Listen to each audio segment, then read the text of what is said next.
again for attending the Moshiach Mystery series. We are talking about Bar Kochba, Martyr, which is someone that has Mezeritch Nefesh, gives up his life, Madman, or Moshiach. Now, this is a second of a two-part series, so what I'd like to do is very quickly go through the first part, and then we'll get to the second part. So what we discussed last week, there's some new slides over here, but this person over here is Vespasian. Vespasian is Aspasianus, and he was at the time, near the time of the destruction of the second Beis Hamikdash, Roman emperor. Famous story with Rabbi Yochanan ben Zakkai, Imalkana, that whole story.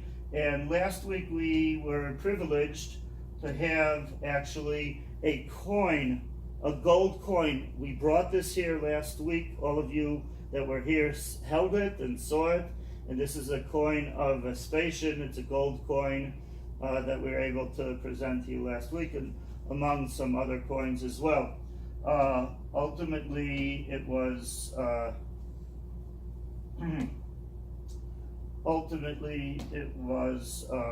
Titus is the one who destroyed the Beis Hamikdash. I could say Shchikas Samay, Simat Shemoy, and he was credited for all the destruction of the Churban Bayis Sheni, which was in the year 70.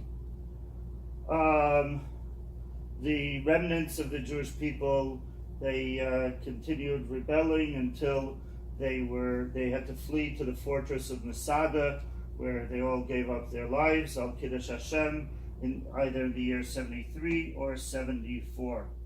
The emperor afterwards, the Roman emperor, was someone by the name of Domitian. He was also a very cruel emperor. Nerva only reigned for a couple of years. He was sort of nice to the Jewish people. Then we have the emperor after him, Trajanus, who was a very, very strict emperor, and he was like an Alexander the Great. He wanted to take over the world, but he also wanted to suppress any potential Jewish rebellion, and he made some terrible decrees and terrible things against the Yidden. And then came, I believe, his nephew, Adrianus, or it could be maybe it was a stepson, I forgot.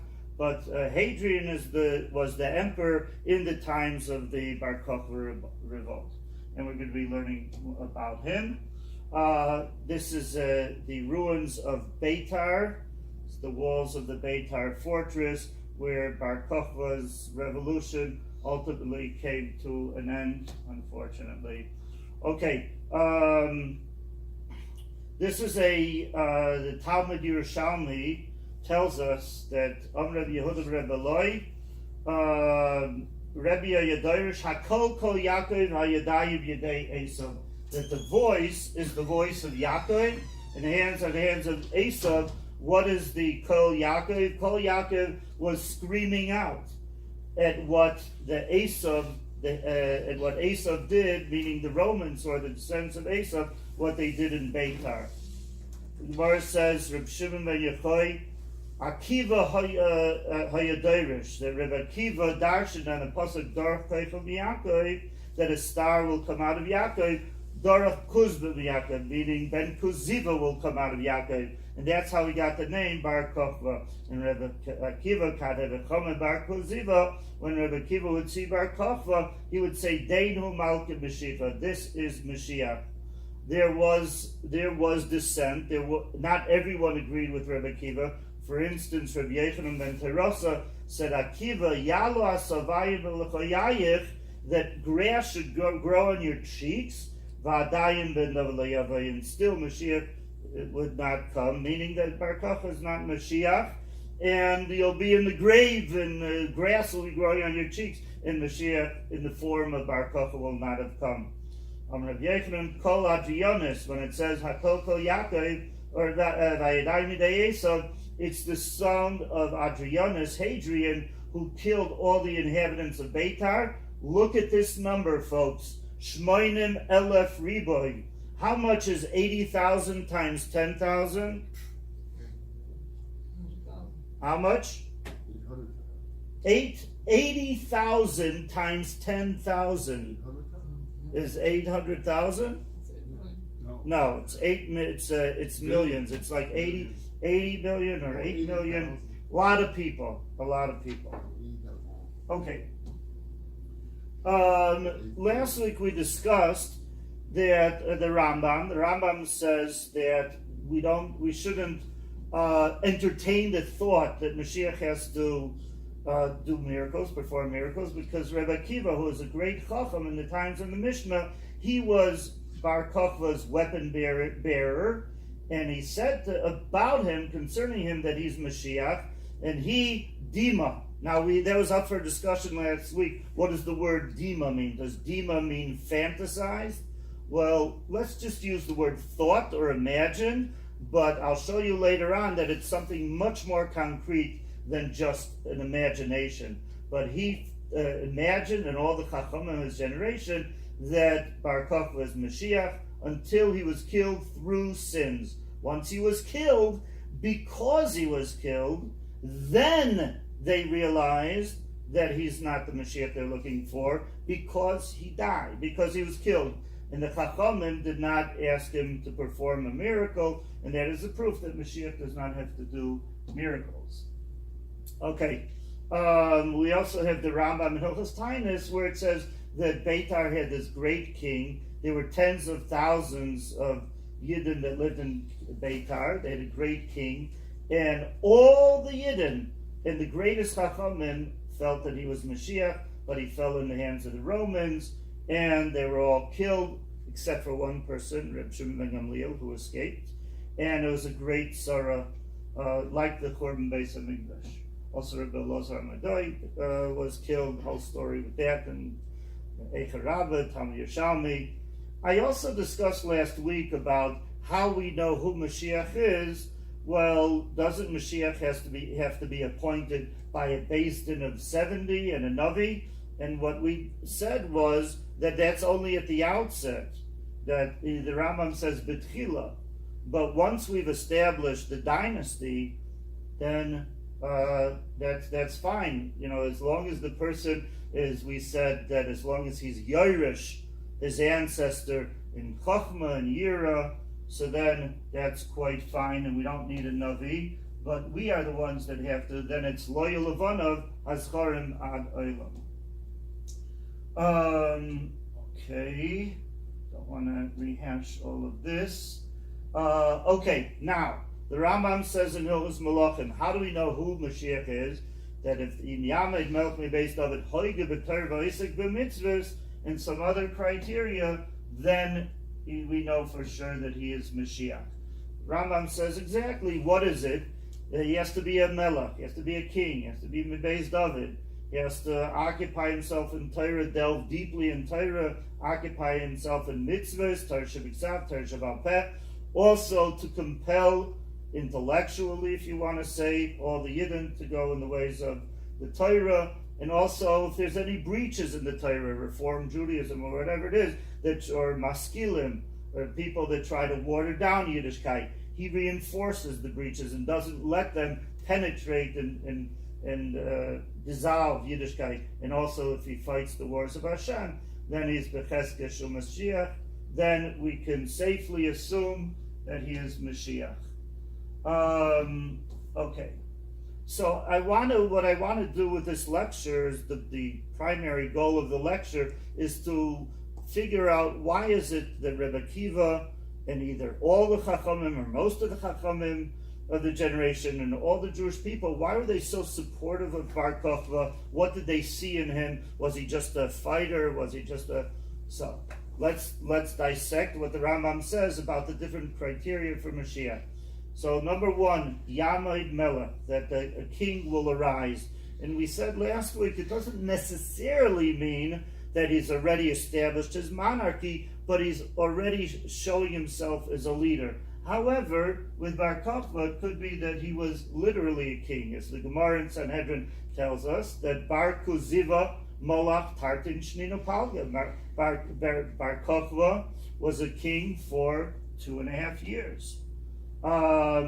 Also, we have from the Rishonim which is a wonderful Hebrew historical book. It tries to take all history and try to put it together and make sense of it. But he writes that Zman Asher Tov by Rebbe Kiva, the time that Rebbe Kiva felt that Bar Kochba was Mashiach, is the time when Bar Kochba had established his rule in Yerushalayim. Okay. This is all from last week, by the way. Gemara Sanhedrin says again, Malchus ben Koziva, Shtei Shanim Metzah, 2.5 years. But this time it's in Hebrew, not Aramaic. Okay, Rambam in Hilchos Tainus says, we showed you this before, that Haya Lahem Melech Gadol. So the Rambam himself says that they had a great king in Beitar, obviously a reference to Bar Kochba. Seder Hadairis, there was Ben Koziva who had the pseudonym, the nickname of Bar Kochba. The people of Beitar, Mashchuhu, they anointed him, V'kitru Lamelech, and they coronated him as king. So it seems from the Seder Hadairis that Bar Kochba was actually a king in Beitar, maybe both Yerushalayim and Beitar. Okay, and then we said from this Sefer also, I forgot what it said over there. There was, I know what it says. We're talking about the possibility, last week we talked about the possibility of not only a single individual Bar Kochba, but actually a Bar Kochba dynasty. That in Beitar, this was the year 52 after the Churban Abayis, that Bar Kochba died, and then his son ruled, and then he died, and then his grandson ruled. That's something we see from the Meiri on introduction to Masechta Avos. Seder Hadairis actually gives the names. We have Bar Ben Koziva, and then his son Rufus, and then his son Romulus, and Romulus is the one who was in Beitar when Beitar was breached and all the Jewish people were killed there. And it spanned 21 years, the dynasty of the Bar Kochba dynasty. So a big chiddush. Again, it's the Meiri, it's the Seder Hadairis.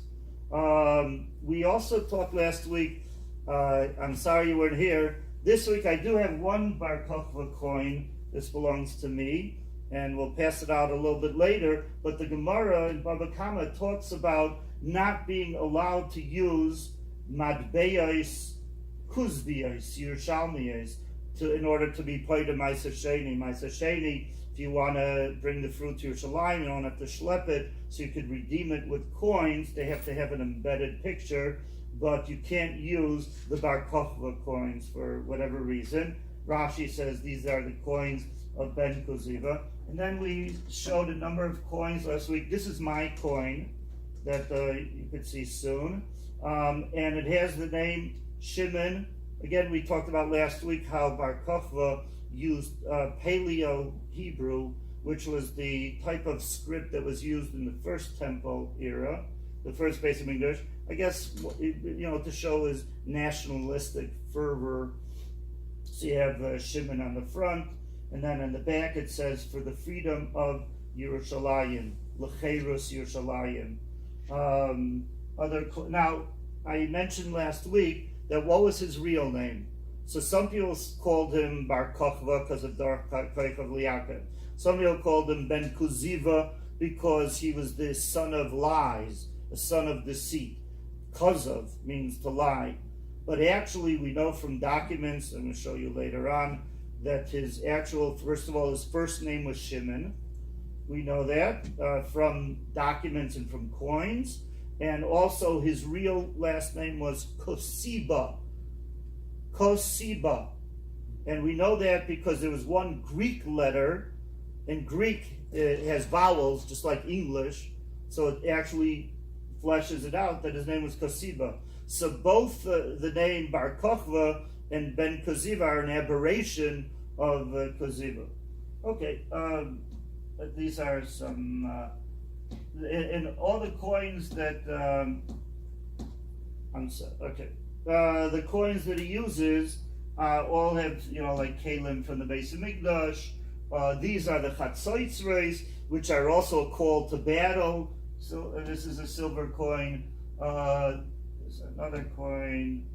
This has the Beis Hamikdash on it. Has the lulav and one esrog, one hadas, one arava, like the opinion of Rabbi Kiva in Masechta Sukkah, which is pretty cool. Here again, you have the arava, one single arava, and this is the opinion of Rabbi Kiva, which is, I think, pretty extraordinary. Now, near the Yam HaMelech, near the Dead Sea, there are many canyons and ravines where we know that Bar Kochba's men, families, children, women hid out in caves in these areas. They're deep canyons and riverbeds that flow into the Yam HaMelech, and with all the fervor in the 1940s of the Dead Sea Scrolls, so there were Arab Bedouins that would be canvassing the different caves in the area, trying to find, pieces of scrolls that they could peddle and get a lot of money for. And in the process of looking through all these caves, they discovered a document or several documents that were signed actually from Bar Kochba. One of the places was this place, Wadi Murabat. And we have also a contract over here that this was written in Herodium, and it's signed by Shimon ben Koziva. And this is pretty incredible. If you look at Herodium, I showed you pictures last week. Here, this is the document. It says over here, Mishimon ben Koziva. So here we have his name. Okay, the Rebbe says in Sifat, the Rebbe even calls him Shimon. Here in this Tafshin Yud Zayin, 1953, Rebbe calls him Shimon Bar Kochba, 57 I mean, calls him Shimon Bar Kochba, and in this other Sikha, Shimon Bar Kochba. I think that's pretty cool. This is Herodium. Again, I took these pictures when I was in Israel, and this actually was something that King Herod built, and that's we know there's evidence that Bar Kochba and his men also stayed in this very palatial place. So from all of this, what I'm trying to prove to you is definitely he was a king. The Gemara says he ruled for 2.5 years, he minted coins, and so he was a very charismatic leader. Well, was he from Beis David? I'll tell you right off the bat that there are different opinions. For instance, the Abarbanel says that he wasn't from Beis David, and primarily Rabbi Kiva followed him because of his war efforts. However, the Seder Adairis writes that Bavur Shem Shevet Yehuda, because he was from Shevet Yehuda and he did all these milchamas and he was successful, that's why he felt that he was Mashiach. Then we also have Anaf Yosef and Sefer Nitzachon who write that not only was he from Beis Yehuda, but he was Mizera, Shloima, V'David. Okay, what about the next thing? We're starting now. This is this week. That was all sort of a refresher. But it also says about Moshiach that he's Hoige B'Torah. To be a Lamdan, you have to be Yosek B'Mitzvahs. And the Mitzvahs, I think that's key. Anyway, so let's see. What was Bar Kochba in that area? So Gemara Yerushalmi says that, first of all, Gemara Yerushalmi that on Tisha B'Av, Nilka de Beitar, that Beitar was besieged and it was broken in through V'necher Sha'ir, and the city was plowed over. So let's talk about Beitar. Beitar was Bar Kochba's fortress. What did people do in Beitar? Did they read the Washington Post? Did they look at their email? What did people do in Beitar? So the Gemara Yerushalmi says that Tani Reb Shimon ben Gamliel says there were 500 chadorim in Beitar. Chicago has how many? 10? 500 in Beitar. The smallest cheder didn't have less than 500 kids in it. That's the smallest school.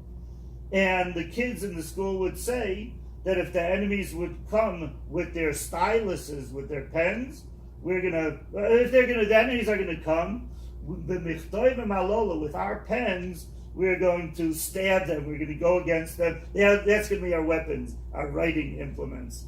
And by the way, did kids write then? I was in England I was in Cambridge, England, and if you ever heard of the the Cairo Geniza, I saw 400, 500-year-old writing books that kids would copy down alipes, they even doodled. I have pictures of doodles that they made. So yes, they did write, but because of sins, the city was invaded and they were burnt with their svarim, and the only one that remained was Rabbi Shimon ben Gamliel. Okay.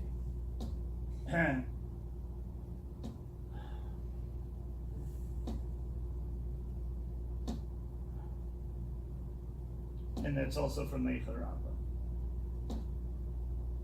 Okay. The Gemora in Geula tells us that one time there was a decree. The monarchy made a decree against the keeping of Shabbos, not to have bris milah, and that they have to get married to nidas, have relations with nidas. Now, he writes, Rishonim, that Hadrian, before the days of Beitar, in other words, before Yimei Shmad is the times of Rebbe Kiva and the Asara Harugei Malchus.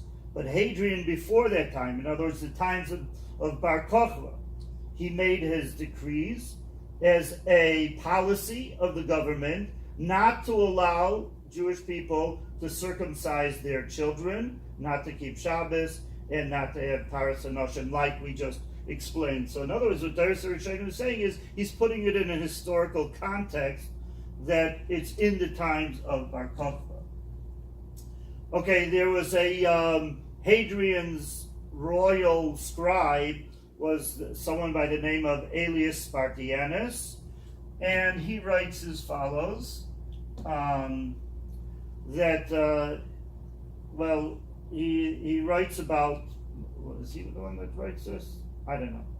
But the thing we're just saying is a Hagdama that, when Hadrian took over, when he destroyed Yerushalayim, took over Yerushalayim, so he renamed Yerushalayim Aelia Capitolina, and Aelia comes from Hadrian's name Aelius, and Capitolina meant that the new city was dedicated to Jupiter.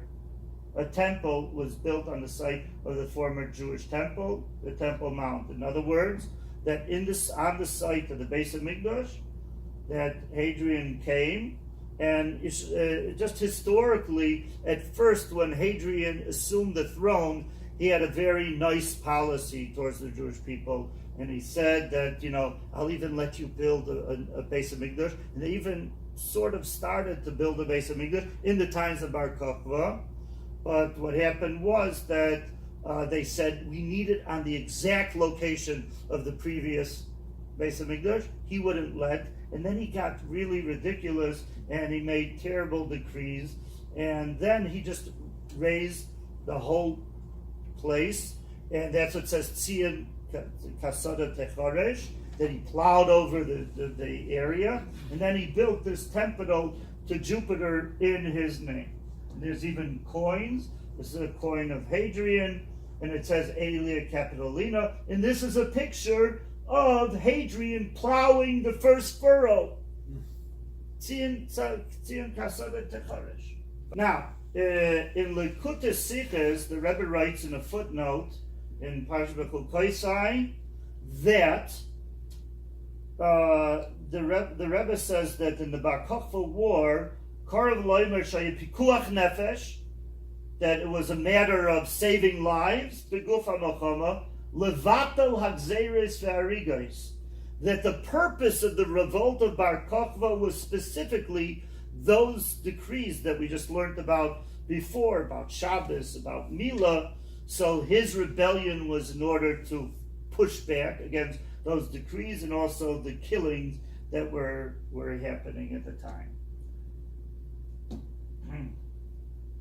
Okay, Gemara Yevamos tells us that many people got a bris in the times of Ben Koziva. How do you like that?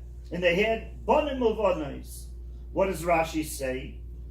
That the Goyim, the Romans, forcibly they went to Beitar, and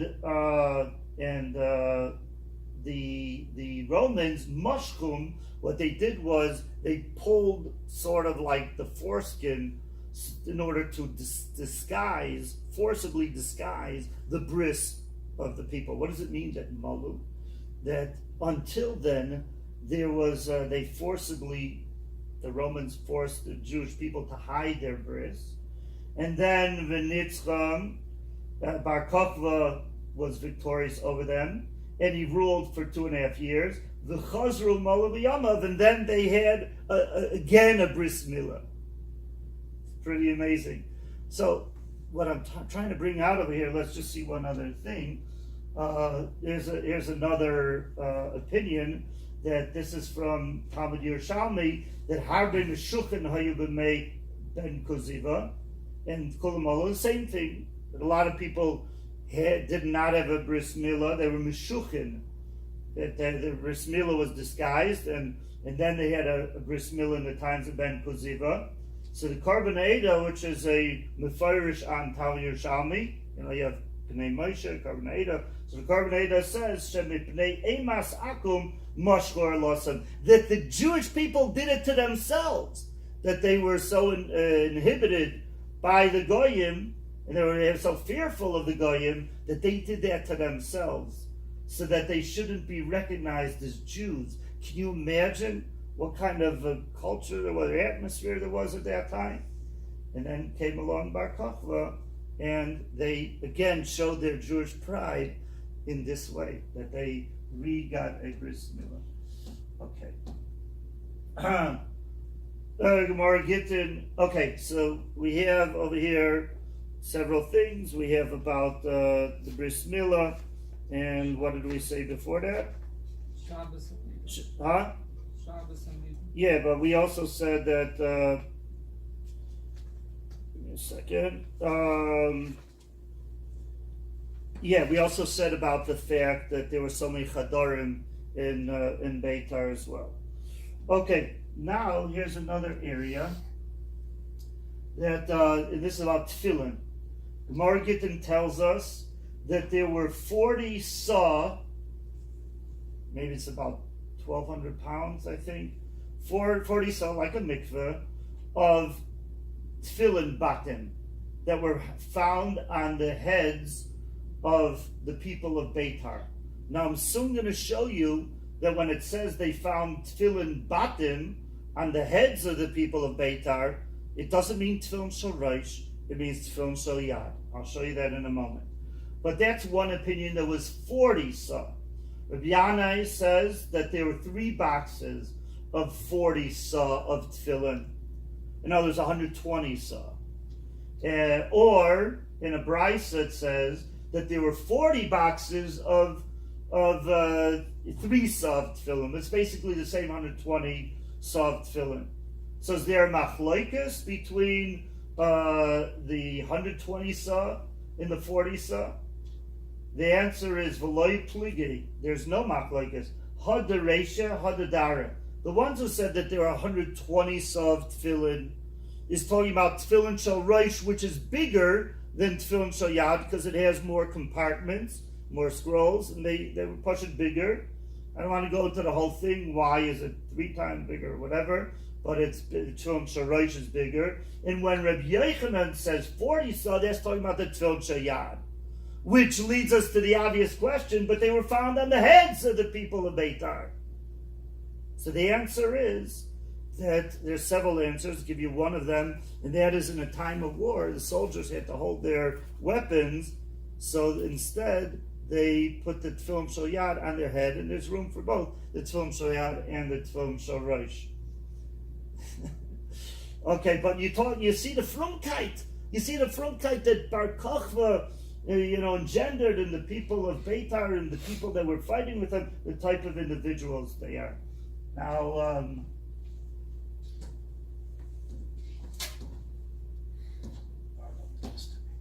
okay. There's an area near the Dead Sea. Remember, I was talking to you before about these people, the Bedouins that were searching in different caves.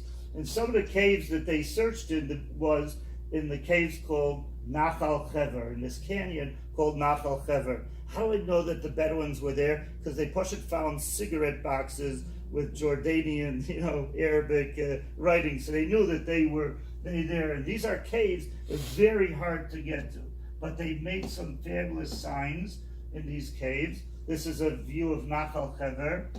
Now, this is an amazing picture. This is a Roman siege camp, and this is built above. There's a cave below where Bar Kochba's men and families hid, right in the cave below. And there's another siege camp opposite. So in other words, this siege camp could view the doings of the people in that cave, and this siege camp could view the doings of the people in this cave. And it's above what's called the Cave of Letters. It's called the Cave of Letters because they found there documents with Bar Kochba's name.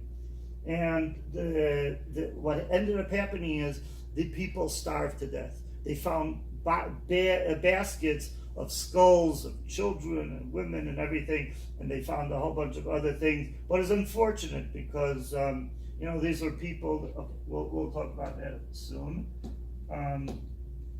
Okay, this is how you get to the cave. You have to mamish climb this ladder in order to get to the cave. But in the early 1960s, Yigal Yadin had a whole bunch of team of people that were searching different caves. His team searched this particular cave, what's called the Cave of Letters. No. Okay, here's a view from inside the cave.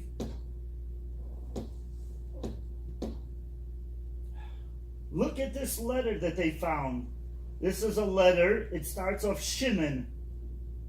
Okay, that's his name. And it's a letter to Yehuda Bar Menashe, to Kiryat Arbaya. And look what he says in the letter. He says that I've sent 2 donkeys. Yehuda Bar Menashe seemed to be a very frumma person. He says, I've sent 2 donkeys. You should send 2 men with them to 2 people who are probably Amaratzim, Yoina's son Barbayan and another person Mesabla. These Amaratzim should pack and bring back to you Lulavin and Esroigim. Where do we have the words over here? I don't see it right now, but it says over here the words Lulavin the Esroigim. And here, I think this is it. Maybe? I'm not sure. But it says to send Lulavin and Esroigim. And you should send other people from your place to bring back Hadassim and Aravais, and see that you give Meiser from them. And the words are Fitiken Yasoin, that you should take off Meiser and then send them to my camp. In other words, it's during the time of war, and there's a whole camp in Ein Gedi, and he wants to make sure that before Yom Tov, that he has Lulavim, Esroigim, Hadassim, Araves, and not only that they are the Lulavim and Esroigim, that you take off Meiser from them. Now, why do you have to take off Meiser?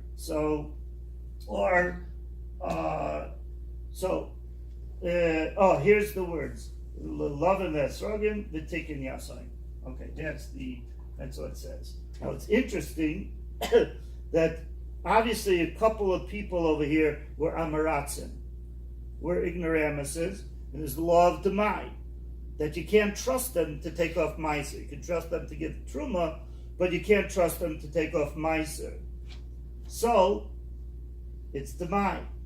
But what about a Lulav, or an Esrog of Demai? So we have a machlokes. Beis Shammai says it's possible. Beis Hillel says it's kosher. So Beis Hillel, Allah is like Beis Hillel, that it's kosher, So why is he saying in the letter to take off Meiser? So the answer is maybe, possibly, because Bar Kochba felt that he was Moshiach, and not only he felt, but others felt that he was Moshiach, and that we're entering into the days of Moshiach. So therefore the halacha is going to be like Beis Shammai when Moshiach comes. And Beis Shammai says you can't use Lulav and Esrog of Demai. So that's why he asked that they should be done. So again, you see the ultra frumkeit even of Bar Kochba in this area. Okay, this is just, how do we know halacha is going to be like Beis Shammai when Mashiach comes? So we have this Migdash Melech. Okay, we also have a Greek letter. This letter is written in Greek. It says that also there was a certain camp where there were only Goyim in the camp that were warriors on behalf of Bar Kochba, Goyim, and they have to send to these people palms and citrons for the camp of the Jews. Be quick, don't delay. This letter is written in Greek. We have no one who knows Hebrew. The festival is approaching. Do not delay. Peace. So now, what do I want to bring out with this? Besides the fact of the fact that is very scrupulous in keeping the mitzvah of Lulav and Esrog. So there's let's talk about history for a moment. The Beis HaMikdash, we have a lot of history from external sources besides Gemora, etc.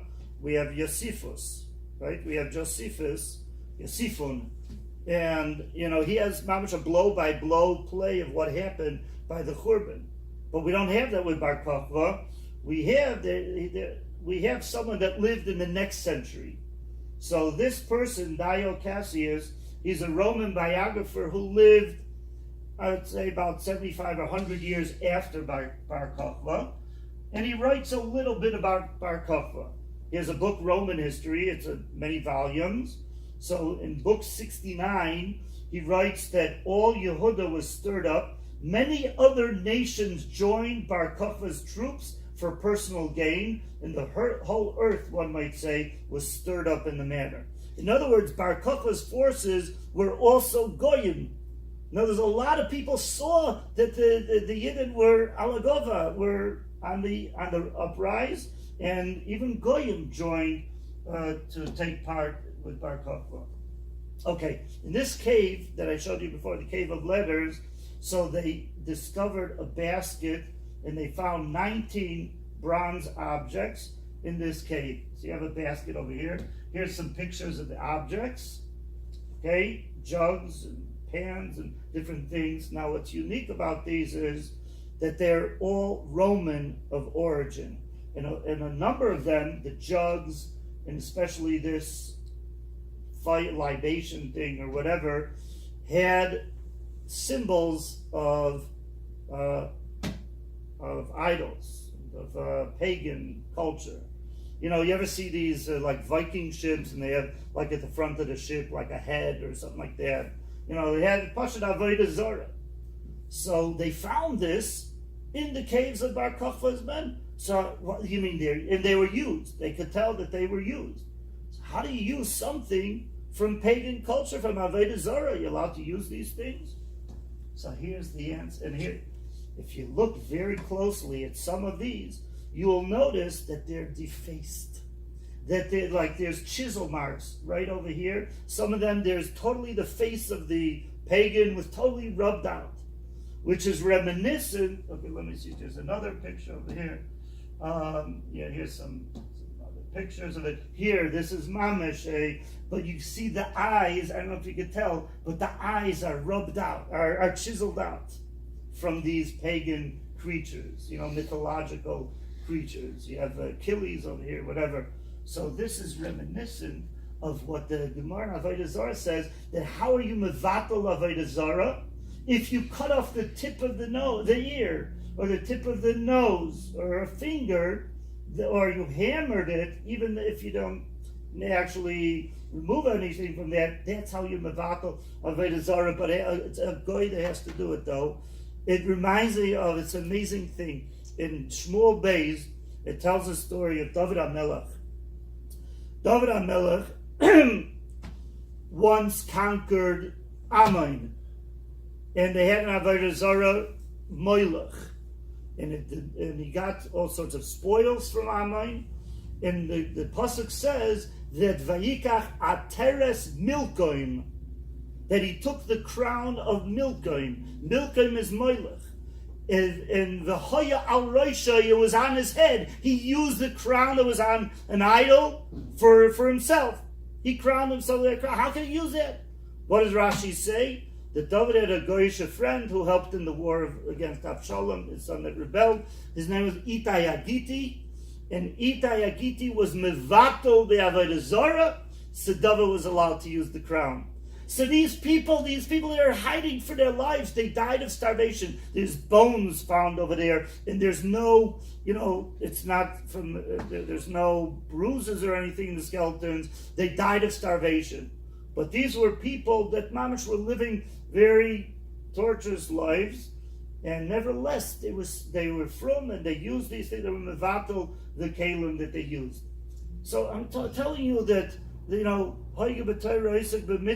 was a whole culture of Bar Kochba and his men that they were all so dedicated to Yiddishkeit.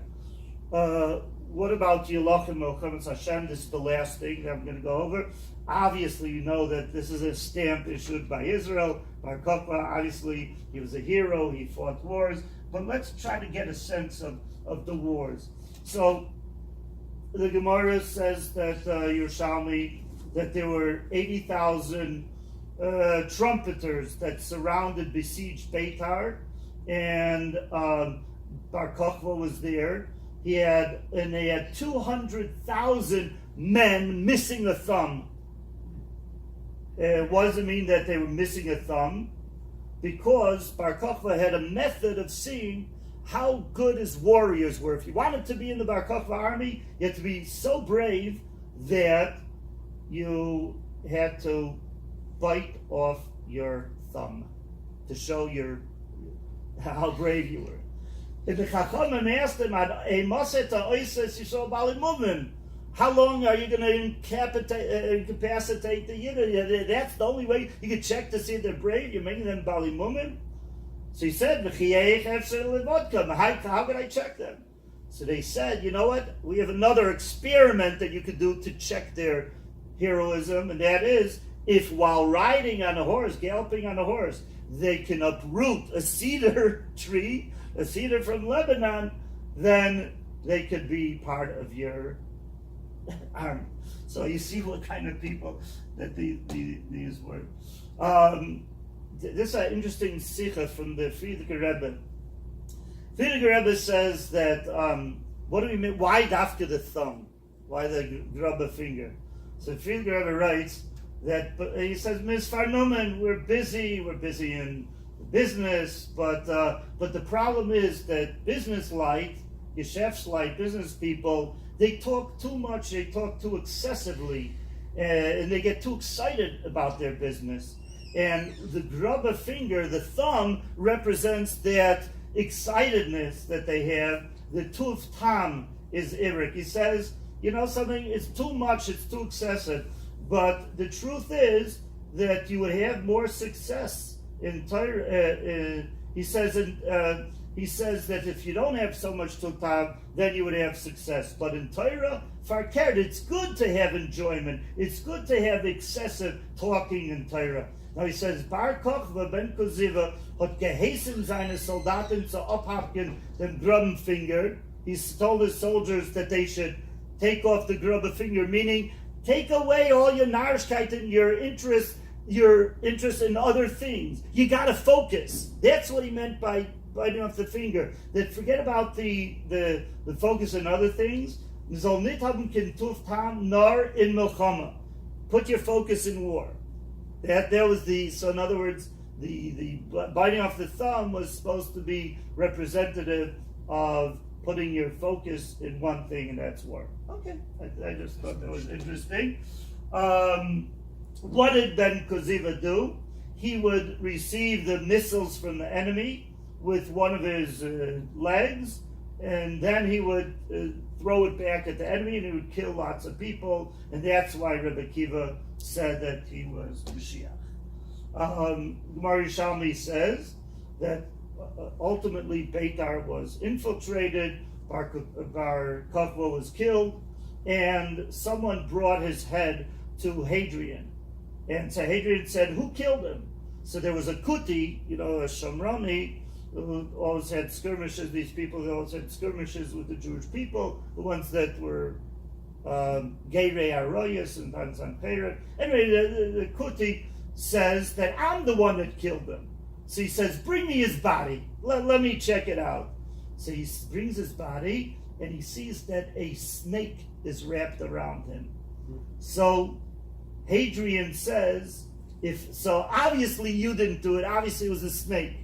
But he says, if not for, in other words, obviously God caused him to die. And if not for their God, who could have killed Bar Kochba? He was too superhuman to kill him.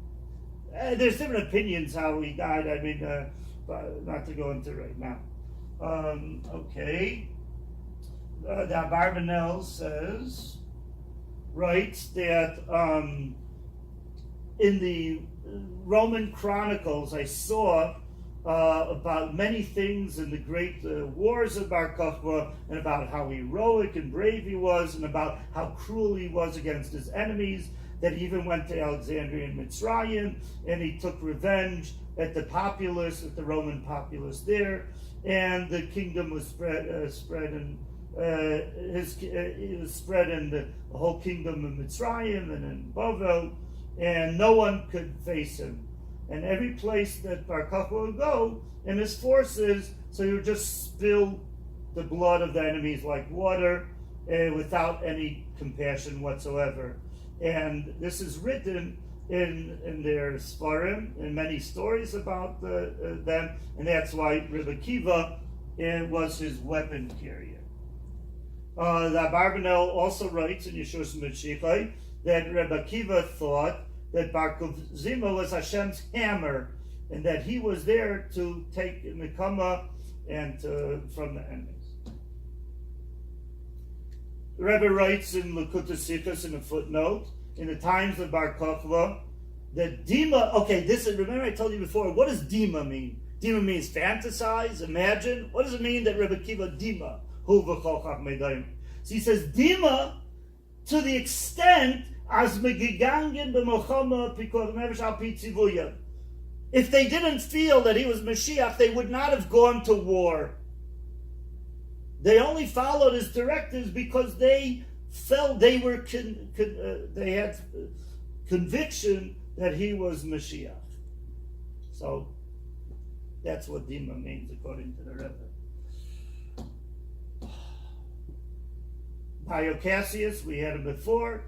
He wrote, at first the Romans took no account of them. Soon, however, all Judea was stirred up. Jews everywhere showing signs of disturbance, gathering together and giving evidence of great hostility to the Romans, partly by secret and partly by overt acts. Many outside nations, too, were joining them through eagerness for gain. We said that before. Then, indeed, Hadrian sent against them his best generals. First of these was Julius Severus, who was dispatched from Britain, where he was governor against the Jews. Many Romans, moreover, perished in this war against Bar Kochba. Therefore, Hadrian, when he wrote to the Senate, he didn't employ the opening phrase commonly affected by the emperors, and this is in Latin, whatever, that if you and your children are in health, it is well. I and the legions are in health. Usually that's what they wrote.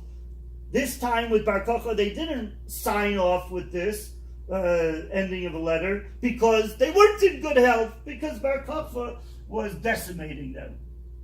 Okay, there's Eusebius was a historian that I think he was a Christian historian, but he lived in the 3rd century, and he quotes Justin Martyr, who says that in the present war, it was only the Christians whom Bar Kochba, the leader of the rebellion of the Jews, commanded to be punished severely if they did not deny Yoshke as Mashiach and blaspheme him. In other words, Bar Kochba also was an anti-missionary. He was also fighting against, because that was the birth of Christianity around that. That's when Christianity is gaining popularity. I think it's a really cool thing. He says the Jews who took up arms devastated Palestine during the period in which the government province was Turnus Rufus, to whom Hadrian sent an army to crush the rebels. Kochba, Duke of the Jewish sect, killed the Christians with all kinds of persecutions when they refused to help him against the Roman troops. Okay, this is from Vayel Moshe. Okay, he writes I have the Sefer at home. He said, he writes, Ben Kuziva Haya Ish Kodesh, he was a holy man, an awesome person, and he was fitting for Nevuah because of, and he also possessed all the qualities that the Rambam said that the Mashiach is supposed to possess.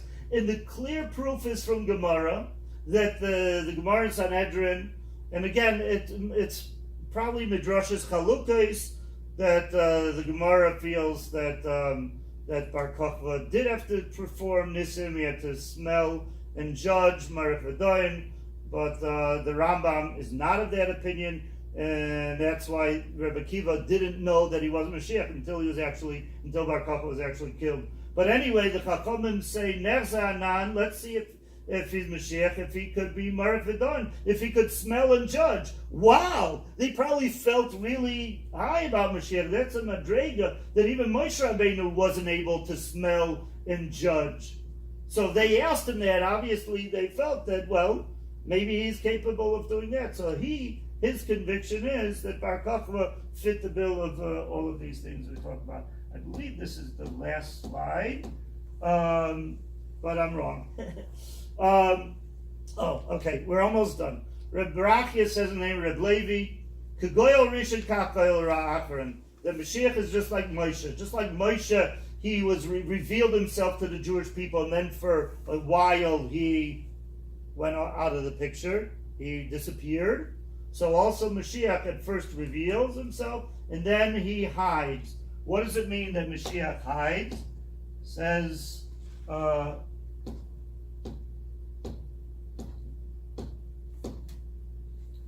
so the Rebbe says that the Rambam, our Rambam, agrees that Mashiach will reveal and be in hide, and Bar Kochba also was the same. Bar Kochba hid Meshech Zman b'Ma'ores. He hid in caves throughout the war. So you could say also about Bar Kochba that he was revealed. He was also hidden in caves and underground tunnels. My son Elio was in Eretz Yisroel, and they have tours of these incredible underground tunnels that they built underneath the ground in Judea, other places, and it's a whole network of underground tunnels. And we know they found Bar Kochba coins over there, so we know that they were I showed you in caves, right? And they were in underground tunnels. And so I'm going to show you something over here, that they found in one of those underground tunnels a lead weight. This is in Chorvas Elim, Beis Guvrin area. And what does the weight say? So it says on the front of it, Ben Kusiva, Nasi Yisroel, Bar Kochba, the president of Yisrael, Uparnosai Shimon Dasai, and his administrator was Shimon Dasai, peace, I don't know. And then on the back it says Shimon ben Kusiva, Nasi Yisroel, whatever. So that's pretty cool. They found this in this lead weight, this underground tunnel. Anyway, so I think I've demonstrated, and I know that there's difference of opinion. Don't really have time. Maybe in the summertime I could do a part 3, but I could discuss about, what about this Gemara? What about it says about Bar Kochba that he killed his uncle, Rabbi Lazar Madoi, and then the Romans infiltrated, and what about, he said that I don't need God to help me out, I could do it on my own, and all these statements. We'll talk about it another time, but there's, I think, sufficient evidence from what I brought you that Rebbe Kiva and also the Chachamim had good, and the Yidden had good reason to believe that Bar Kochba was indeed the Mashiach they were looking for, and it's only because he was killed that he didn't end up being Mashiach. But we should all continue to hope and wait and be on the lookout for Mashiach, and it should be very soon. We should be united at Chias HaMesim. Maybe we could interview Bar Kochba. That would be fun. Okay, thank you everyone for coming.